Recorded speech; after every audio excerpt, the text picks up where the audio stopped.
There's just no way there's coverage, right? I mean, it clearly shows that the thing is excluded. I mean, there's clearly animal marks on this. So, is it excluded? Maybe there's an ensuing loss provision that we can use, but these are such complex issues, I don't know what to talk about.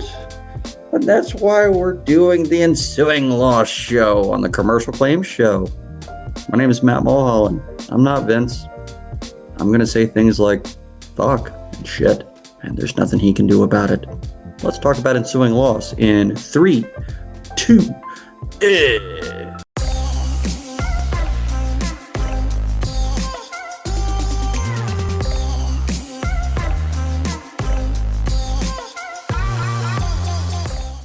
Hi, my name is Matt Mulholland, and this is the Commercial Claims Show. I am stealing the show today. Vince has asked me to be your host for a very special episode, and we're going to talk about some policy provisions, specifically the ensuing loss provision. This is something that most public adjusters don't really understand very well and how it is utilized.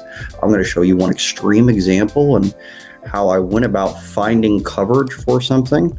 It happens to be in a citizen's policy, which are relatively difficult to read.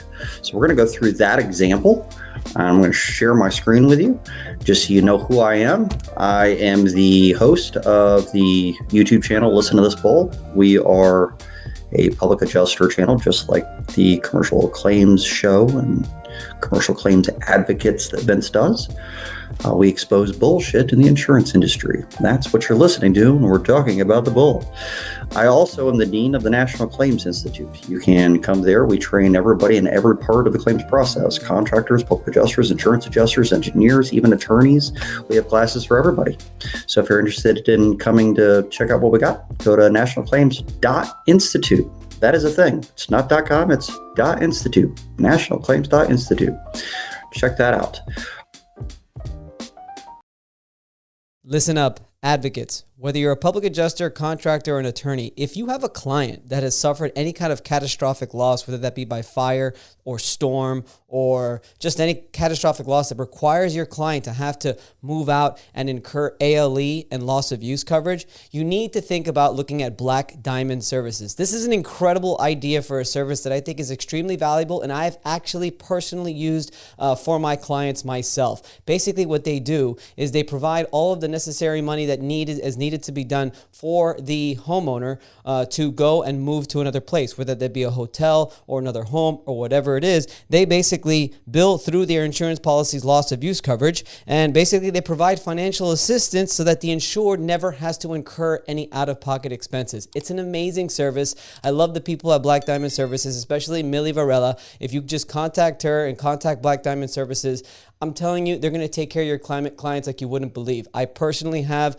a client who suffered a fire damage and had to use their ALE coverage, and all we did was refer them to Black Diamond. Our clients did not have to come out of pocket a single penny. Black Diamond provided all of the financial money, and they provided the actual location for the homeowner to stay. Amazing service. Contact Black Diamond Services today so you could find out more information for yourself.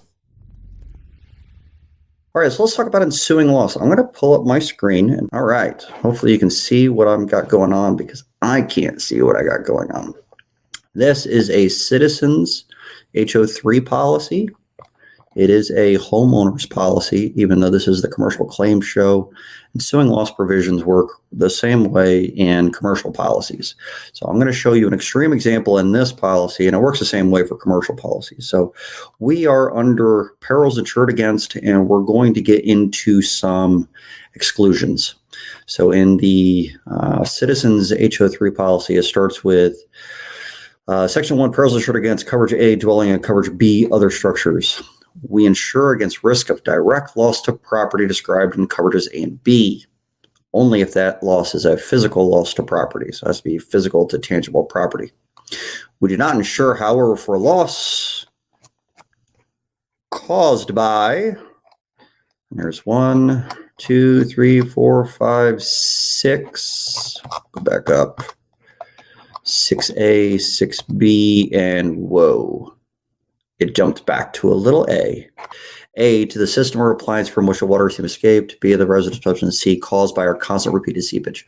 Why did I stop to figure that out, guys? Because I need to know that this list is still continuing. D, E, F. This is all still under that number 6. So now we're back to number 7. We're in the same list under caused by 7, 8, 9. Any of the following A through G. Let me tell you what loss is. An animal, let's call it a raccoon, has ripped through some shingles and gotten into an attic and created a hole in a roof, and water has gotten into that hole and has caused damage on the interior. Here's the exclusion for damage caused by that. We do not cover loss caused by 9, any of the following. G, birds, vermin, rodents, marsupials, animals, reptiles, fish, insects, or pests, including but not limited to termites, snails, raccoons, opossums, armadillos, flies, bedbugs, lice, ticks, locusts, cockroaches, and fleas. I don't know why they list certain things on here. It makes me think that somebody once tried to say that a locust wasn't an insect, or maybe a cockroach wasn't. Someone is getting real wordy on things. I just don't know why they would list those things separately. But they did say including but not limited to, so they didn't limit themselves to this list. Either way, if it's a raccoon, I don't know how you pronounce that, it's listed. It's even specified. So damage caused by a raccoon is not covered. So let's find out if there's an ensuing loss provision that goes with it. An ensuing loss provision is simply an exception to that exclusion. If any of these in 2B9, there's 9, and we were in 2B, which said caused by 9.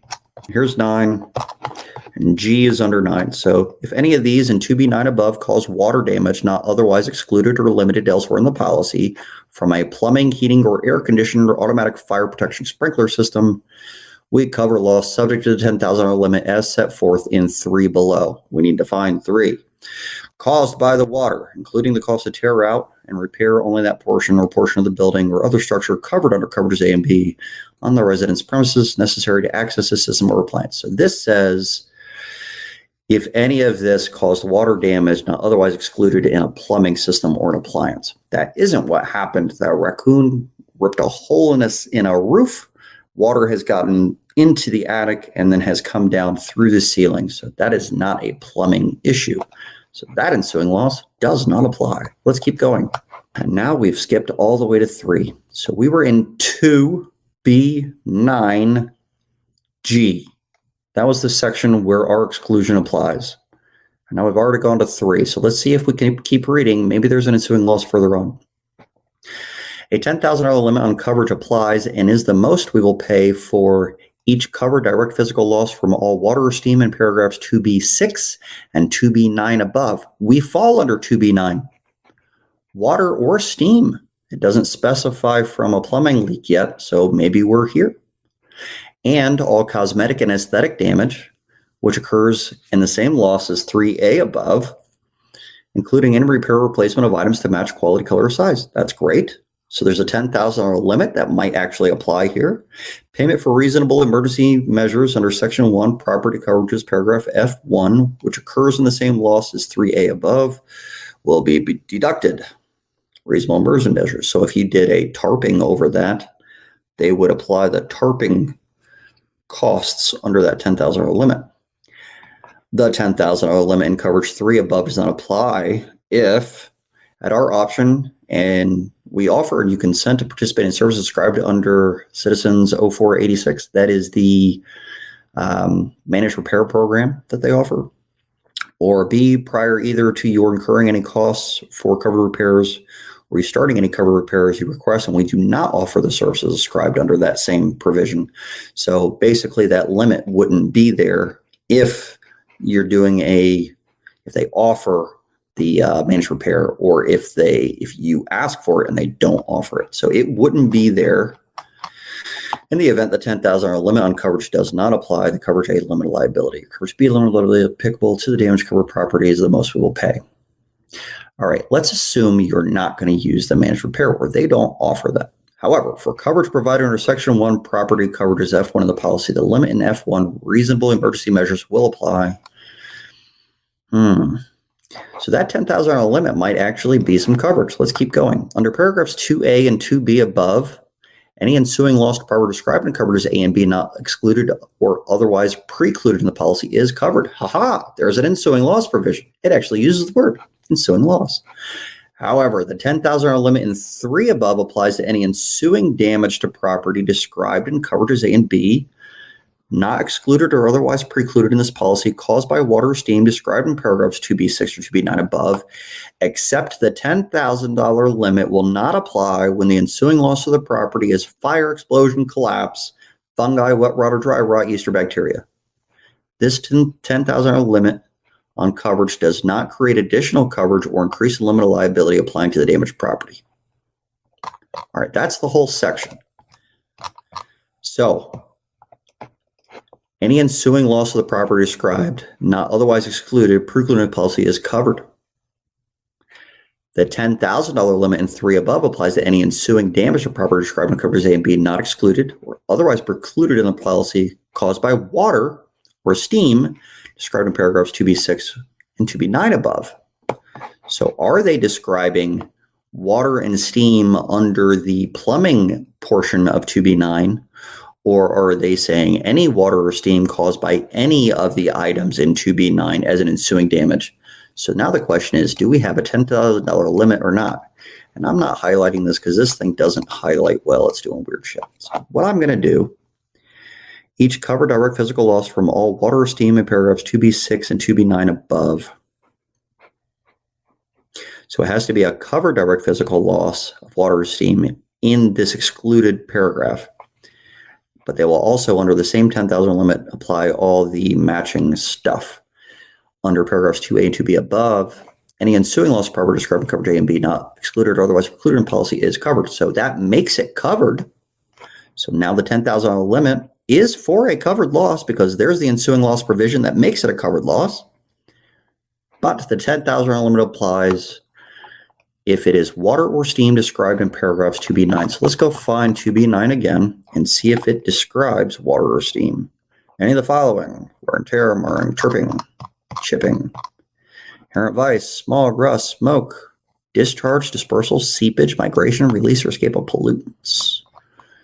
That's all the pollutant stuff: settling, shrinking, bulging, cracking pavements, birds, blah, blah, blah, blah, blah. If any of these in 2B9 above cause water damage not otherwise excluded or limited elsewhere in the policy from a plumbing, heating, air conditioning, or automatic fire protective sprinkler system or household appliance, we cover loss subject to the $10,000 limit as set forth in 3 below. So does this make it damage only to plumbing, heating, and air conditioning system? Because this is the water damage that is described under 3, caused by the water, including the cost of tear out and repair. So this $10,000 limit falls under stuff for plumbing, heating, and air conditioning. If I go back to 5, to paragraphs 2A and 2B above, any ensuing loss of property described in coverages A and B not excluded or otherwise precluded in this policy is covered. However, the $10,000 limit in 3 above applies to any ensuing damage to property described in coverages A and B not excluded or otherwise precluded in the policy caused by water or steam described in paragraphs 2B6 and 2B9 above. The $10,000 limit only applies to plumbing and sprinkler system water leaks caused by the animal. Any ensuing loss not otherwise excluded or precluded in the policy is covered, but the $10,000 limit applies if it's damage to a plumbing system or appliance as an ensuing loss.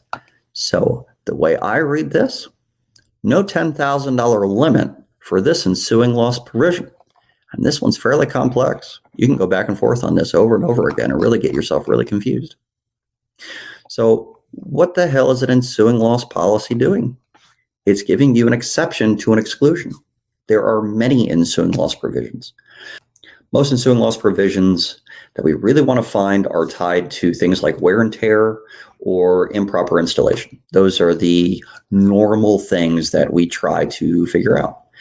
If there is wear and tear and improper installation issues, we need to know if the ensuing loss provision attaches itself to that exclusion. So whenever there's an ensuing loss provision, it might be in the paragraph before the exclusion. It might be in the paragraph below the exclusion. It might be in a whole different section somewhere in the policy. They're all over the place. That citizens is a good example. Just look for it. And you can even do Control F, ensuing loss, or resulting from is good to do Control F to find language in the policy. I think that those are really powerful. Many times, improper installation will have ensuing loss attached to it. And if you have improper installation of anything and water occurs, it doesn't really tell you where that ensuing loss starts and where it stops. So I'm going to give you a different example. And this is where it's really wordy and semantic-y, if that's a word. It's a word. I'm saying it. I don't care if you like it or not. Semantic-y. If the flashing, let's say on a roof structure, is improperly installed and water intrusion is the result, any water damage not otherwise excluded in the policy might be covered. Does that water start at the decking or insulation in the roof system? The flashing itself is what was installed incorrectly. Is it the installation of the roof system that is installed incorrectly, or can you tie it just to the flashing? I think it matters on what it is that you say is the improper installation, and then what it is that an expert might say. If an engineer is sent out by the carrier and they say that the roof system was installed improperly and that led to water damage, you might need to hire your own engineer in order to see if that's true. The entire roof system might actually be installed incorrectly. But if the damage that you are pointing to was only the result of improper installation of one component of that roof system, most of the ensuing loss provisions don't specify that it has to be on a system level or a component level. So this is a policy that is written only by one party. It is a contract of adhesion. So if it can be read both in a broad term or a narrow term, then the way it should be read is the way that benefits the policyholder the most. So if you can narrow it down to the installation of the flashing is what was wrong, and the ensuing loss caused by the poor installation of that flashing is covered, then the only thing that isn't being paid for by the policy to be replaced is the flashing itself. Everything else tied to it would have to be covered. Even the flashing, if the flashing has to be removed to gain access to the damage. I'll give you an example that I've used in the past. I've got a commercial roof claim that had a original built-up roof with it was a rock ballast, gravel tar built-up roof. And on top of that, they put OSB sheets and mod bit. So they did a layover of a new roof of mod bit, and it was 5 years old. And when I got involved in the claim, they said that the damage was caused by wear and tear. And I asked to meet the engineer back out because it was an engineer that said that. And I let the engineer know. And it was originally filed for wind, by the way, because there was a tornado that went through in the area. But there was no actually wind damage. There was no wind damage there at all. But I asked the engineer to come back out, and I said, listen, I don't think this is wear and tear. This roof is only 5 years old. Where would the wear and tear have come from? That's too young for this type of roof system to be wear and tear. I think it was improper installation that caused these leaks.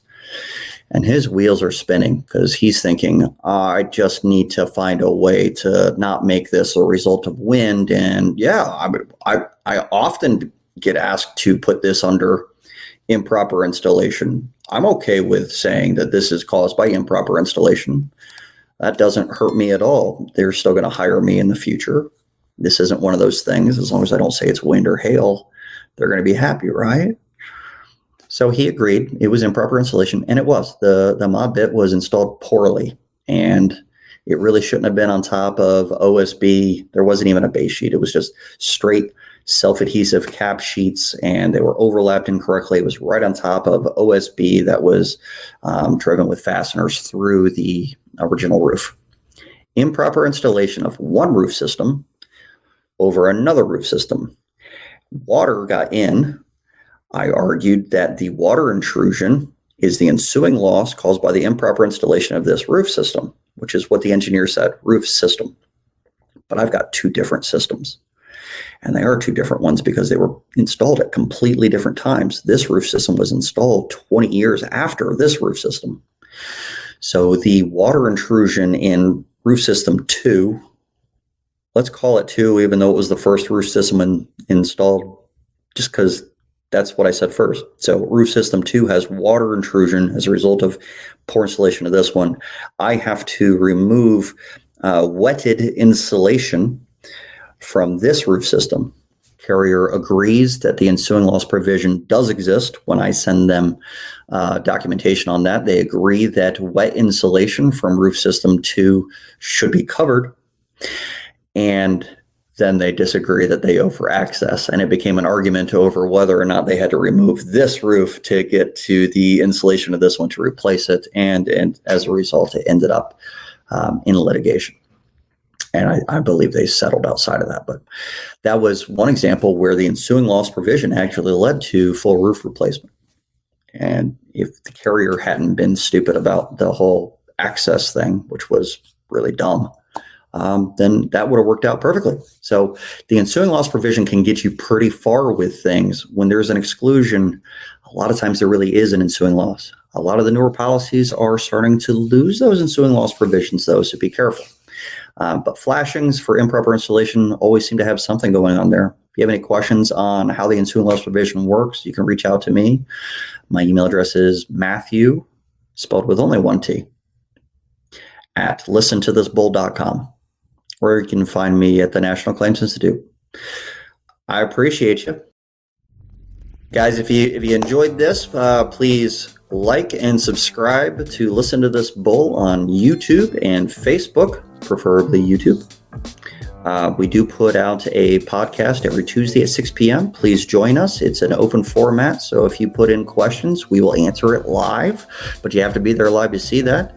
And you can actually listen to it on Spotify and Apple Podcasts and all those other Google ones. And I don't actually know which one it plays on because I don't really listen to podcasts, but you can find it on our website, listentothisbull.com. And join us for crap tons of different courses. We always have something new coming out. Nationalclaims.institute. We've got a lot of stuff, and we are located in Florida, New Smyrna Beach. We've got an actual facility, a brick and mortar school for claims. Come check us out. Lots to do there. Nationalclaims.institute. Thanks, Vince, for letting me take over your show for the day. I'll see you guys next time.